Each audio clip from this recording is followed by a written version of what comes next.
Il y a la passion qui entre en ligne de compte, mais il y a aussi la crédibilité, pas juste théorique, mais la crédibilité pratique. Le porte-parole des policiers de Montréal ou de Québec ou d'ailleurs peut nous parler pendant des heures de comment on distribue des contraventions raisonnablement. Mais dans le fond, là, celui qu'on veut entendre nous le dire, c'est celui qui les distribue, les contraventions, puis celui qui dit « c'est correct, ma belle madame, on se reprendra une autre fois ». On veut comprendre ça, on veut savoir ça, et on sait très bien que le porte-parole, il en a peut-être donné des contraventions, mais ça fait longtemps. Mais la langue de bois, il ne faut pas se leurrer non plus. Les pires langues de bois, c'est les médias eux-mêmes. Alors forcément, c'est facile de tomber dans le panneau de répondre en langue de bois. Mais c'est vrai que les porte-paroles, par défaut, ont une langue de bois. C'est vrai aussi que les experts ont un jargon. Ça va avec eux.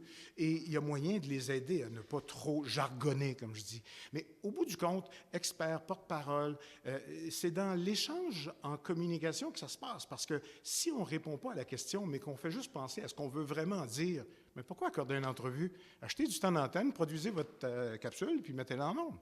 Donc, si on accorde une entrevue, ce n'est pas pour dévier les questions, c'est pour y répondre.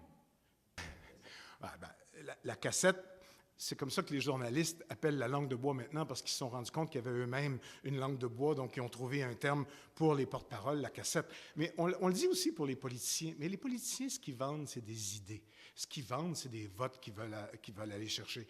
Donc, pour les politiciens, se répéter, c'est une chose. Il ne faut jamais regarder la communication politique et la communication en général de la même façon. Ils travaillent avec les mêmes bebelles, mais ils n'ont pas les mêmes buts et on ne les écoute pas de la même façon, même si on ne s'en rend pas compte.